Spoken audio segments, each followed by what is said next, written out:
Hello and welcome everyone to today's Fireside Chat presented by Sweegen, Power to the Peptides, Sweet Protein Brazine. Please help me in welcoming Casey McCormick, Vice President of Global Innovation at Sweegen, and Katerina Pula, the Senior Director of Business Development at Sweegen. Well, thank you everybody for joining us today. So really quick about our company. When I joined about 7 years ago, we were a teeny tiny company, just a handful of employees. And our first product on the market was Rebem, the next generation stevia sweetener. So today, no worries, we are not talking about stevia. We are talking about something very new, cutting edge technology. So what I love about this company is that not only have we been able to grow within just about 7 years from a teeny tiny company to a market presence around the globe, but we've also used a lot of new cutting edge technologies to come out with new products in the sweetener market, but also on the flavor modulation side. We've also opened our own flavor division and have grown phenomenally over the last years. So with me today is Casey, and I'll give him a chance to introduce himself as well. Thank you, Katerina. My name is Casey McCormick, and I'm Vice President of Global Innovation at Sweegen. I have a background in food science, 25, 30 years working as a food scientist, primarily for large multinationals. The last 10 to 12 years, I've been very focused on the low sugar space and helping my employer at the time and now other manufacturers improve the nutrient density of their foods. Wonderful. So we are here today to talk to you about Brazine. And just to start this off, I would love to hear who has heard about Brazine before today. So a few people. And then who has tasted Brazine before? That's the Sweegen team out there. And then maybe a few other people. So as you know, in the world of sweeteners, everybody tries to go to natural sweeteners. The last 10 years have really been implemental in going natural. And everybody has been trying the last few years to find the perfect blend to replace sugar. Everybody says, okay, I want it to taste exactly like sugar, but it should not be sugar, which is pretty difficult. So everybody has been working on blends of usually stevia and monk fruit and maybe some others to replicate that taste. So today we want to talk to you about Brazine and what a phenomenal new ingredient it is, and in the future it will be a very good sweetener. Casey, maybe you can tell us a bit more about where Brazine is found in nature and what makes it so special. Certainly.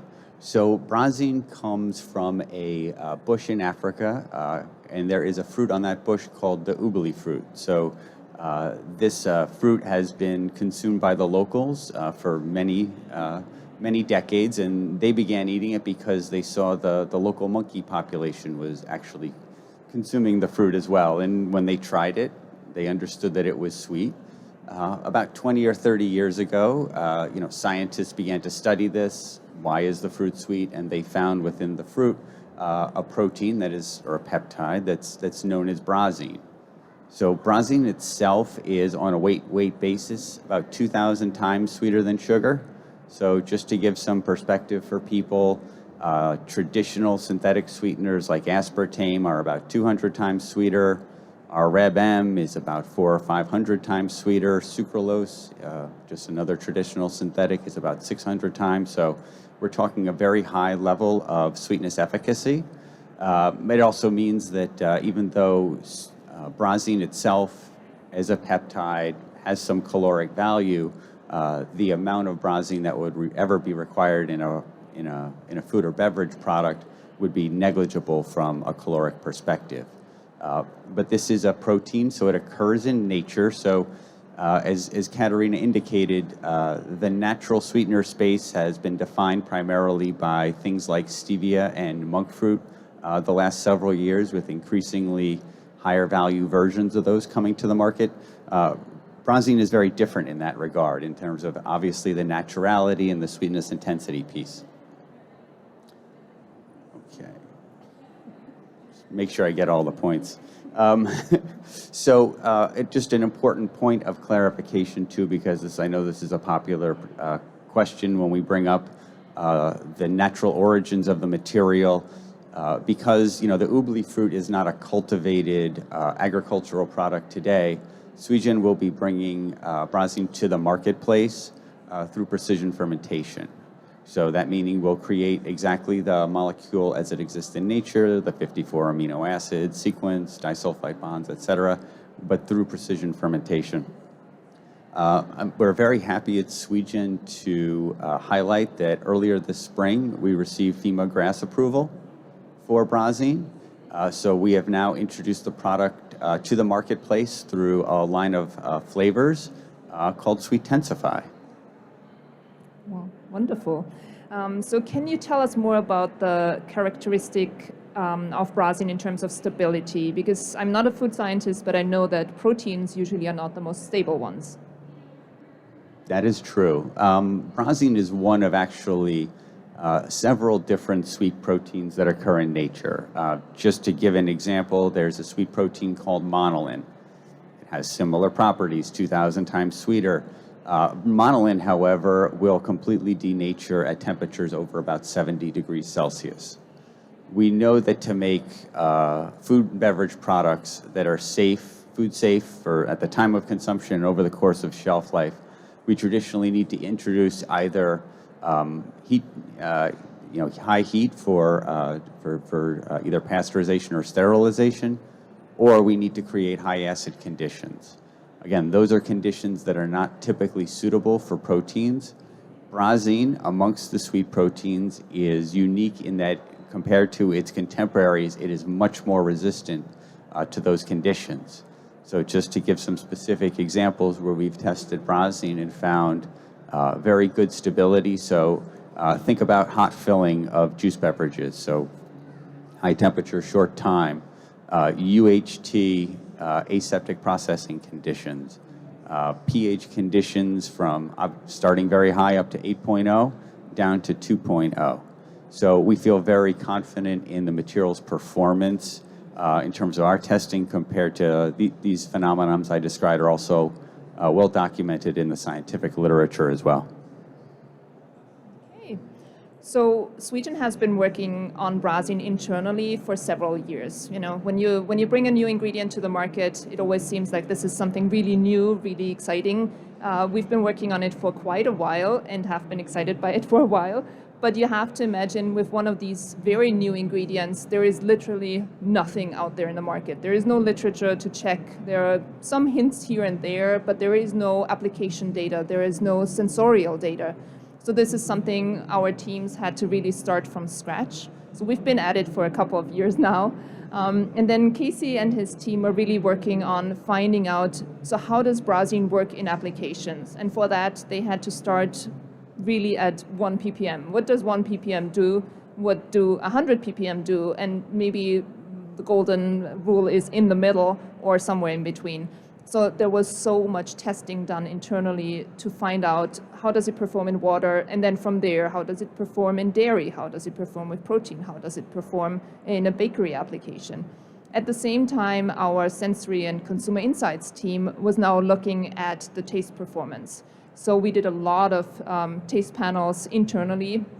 We also have a descriptive analysis panel, but I want to highlight that all of us employees are part of the sensory panel, the layman's panel, as to say. And we had to taste different concentrations against sugar. And this was a daily tasting, and I can tell you everybody at some point asked, do we have to taste sugar water again? Because this was getting quite a lot. But it really helped us find what's the comparison to sugar, how does it compare in sweetness intensity, but also in onset. But Casey, Brazine does not only work well with sugar, does it, or compare to sugar? No, it does not.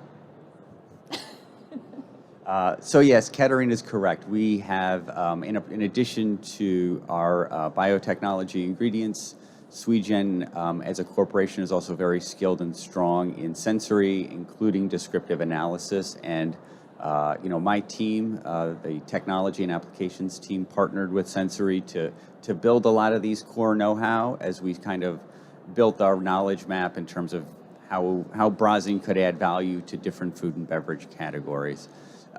Just to actually describe a little bit about what Brazine tastes like, I think every food scientist has always dreamed of the magic ingredient where you could take sugar out and replace it with the magic ingredient, and your food or beverage product would taste just like it had sugar in it without the calories. Not going to be the case here. Brazine itself, in terms of its sweetness character, has very late onset. What that means is that when you take, say you took a sip of sugar water, you would get to that maximum sweet intensity in 1 second, second and a half, something like that. In the case of Brazine, it might take 2.5, 3 seconds before you got to that maximum sweet intensity. So if you think of the temporal profile of sugar, fast onset, slower fade away, it's not consistent with that. Where it does have advantages is that it has a very clean finish. So, traditional agricultural stevia had the licorice and the linger, or some of the cooling effects. Some of the synthetic sweeteners have a bit of metallic or harsher linger. Even though Brazine has a very late onset, it has a very clean finish and very limited in terms of its baggage beyond a bit of linger. So what we're able to do initially now in Sweetensify, and can hint at a little bit of where we're going with the future, is that we have tremendous synergy with a lot of our other non-nutritive sweetening tools. So Sweegen, as a manufacturer, has the largest commercialized portfolio of rhabdicides in the world, meaning beyond just the Ds and the Ms and the As, different letters. So we actively sell those, have those broadly approved in many different markets around the world, and we're able to pair those with Brazine. Imagine what that can do is something like sucralose today, where is really the only synthetic sweetener that allows certain categories of beverages, for example, to get to very high levels of sweet intensity, 12, 14% sucrose equivalents. The ability to pair Brazine with our other rhabdicide portfolio makes these levels of sweet intensity, which were previously not accessible. Brazine makes those kinds of categories of foods and beverages much more accessible. Okay, so now we know that Brazine is a sweetener. We know that Brazine can be a sweetness enhancer. And this is really the extent that we expected from this ingredient. While Casey and his team were working in these different applications to try out what Brazine can do and how it can be best used, they actually found out that it is the ultimate taste modifier. Casey, can you tell us a bit more about what was the first clue that pointed us in that direction? Well, let's all remember that sugar is the original sweetness modifier. Part of the reason food and beverage products have so much sugar in them, despite obviously cost has historically been a factor, but the easiest way to overcome or to enhance certain flavors is by adding things like sugar and salt. So a little bit of history is, we were examining the flavor performance of Brazine. I mentioned our Sweetensify brand of flavors, which is how we're bringing Brazine to the market now. We were evaluating that across a number of different food and beverage categories, and we actually tried it in tomato soup. So if you guys are familiar with tomato soup, it's not a classic sweet product like a beverage. In fact, while it has some sweetness, it's much more savory. What we were able to do is, in the course of reducing the added sugar out of that product, we were able to reduce the sugar out, but actually deliver more flavor in the reduced sugar version. So meaning specifically the tomato profile, the spice notes, and the overall impact of umami. We're able to do this because Brazine, as a sweet molecule, has an affinity for what's called the T1R3 sweet receptor. Most non-nutritive sweeteners hit something called the T1R2. The T1R3 is the sweet receptor that is associated with the umami phenomenon sensorially. And, it is stimulated by sugar, but not the other non-nutritive natural sweeteners. So This was very, very clearly a tool where the levels of efficacy that we could bring with our Sweetensify Brazine flavors was going to have a notable point of difference versus other flavor modulating tools that were in the marketplace today. Okay, Casey, so I just saw we only have a few minutes left. It's all right, we're good. I'll go faster. So maybe you can talk, you talk now about the tomato soup and the effects there. So maybe we are talking about an energy beverage. What effects does Brazine have with energy beverages? Big ones, big effects. Tell me more. So, I mean, Katerina hinted at it just a minute ago in that our Sweetensify flavors with Brazine are much more efficacious flavor modulators than legacy flavors in this space. So in the case of energy drinks, for example, the ability to simultaneously modulate out the bitterness of caffeine while elevating the tonal flavors, for example, things like lemon lime, things like red fruits that are characteristic in those food and beverage products, to actually get more flavor expression through the combination of lifting the flavor and suppressing the caffeine. Another example of very relevant beverage categories today, there's a lot in the hard seltzer space or the ready-to-drink canned cocktail space. These are emerging beverage categories. One of the headwinds they face, or one of the reasons consumers are seeking them out, is to not have the burn of alcohol that can happen in higher alcohol beverage applications.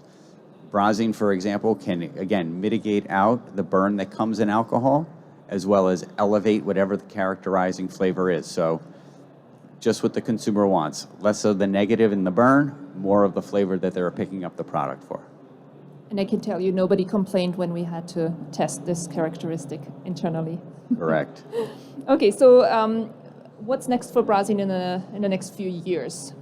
Certainly. So I mentioned earlier that we have had Brazine this past spring was approved by FEMA, so we are actively selling Brazine as a flavor today. I mentioned our Sweetensify line of flavors. Towards the end here of 2023, we anticipate to submit a dossier to the FDA in anticipation of being able to utilize Brazine as an additive sweetener. So unlike not just a natural flavor, but declaring it or making it overtly obvious to the consumer in the ingredient legend. After that, similar to the roadmap Sweegen has used with all of its sugar reduction technologies, we will begin a strategic rollout around the world, Europe, Asia, Latin America, for approvals both as flavor as well as additive sweetener. And that process obviously becomes very long. You're probably talking 4 to 7 years before we can have all of the markets, as some of those markets move a little slow from a regulatory perspective. But it's starting here in North America and gradually emanating out through the different regulatory channels. Okay, so to finish this up, we would love to invite you all to come by our booth today or the next 2 days. We are just straight down the line here in South 1619. We have quite a few beverages that you can taste that feature our Brazine, our Sweetensify collection. We also brought our chef with us, and he is cooking amazing food. So if you're hungry, please stop by. Don't know if you have some time for questions. Does Brazine have a glycosylation type signature like Miraculin that is installed into the receptor that triggers the sweet response, or is it just a peptide that binds? It's a peptide that bonds. So it would be priced similar to a flavor, or how would it be? Yes, even though this is an emerging brand new technology to the marketplace, the Sweetensify is comparable in price to the FMP market today. So again, the idea you can pay the same cost and get greater efficacy. I will add, in terms of what we think about price, though, especially if we look at the cost of sugar today versus where the cost of sugar was 18 months ago, and versus where it's projected to go over the next 2 to 4 years. We anticipate that when we have Brazine available as an additive sweetener, that we will be cost positive to sugar, or be able to offer customers cost positive to sugar. So improving your nutrient density and your P&L. That is a forward-looking statement for those in the financial sector. So, Ilan from Amai Proteins, we are doing a different sweet protein designer Monellin. When you do sugar reduction and you have good synergy with ribodiazides, what's general levels that you can do with a Brazzein without compromising taste? And when you go with acidity versus basic with all the disulfide bonds, how does it affect shelf life? The answer that's two questions. The first one is a very good question and also a trade secret. And we've had very good success with our shelf life, I will add. But what we've been able to do is, when, especially we mentioned an energy drink before, if you use an energy drink, you just use stevia, there's only so high you can go before you have a certain taste, or it's just not going higher in sweetness. So the Brazine then helps push the sweetness higher and match the current sweetness in the market. All right. Thank you to our audience members. Thank you to our speakers. And be sure to stick around for more Fireside Chats. Thank you, everyone.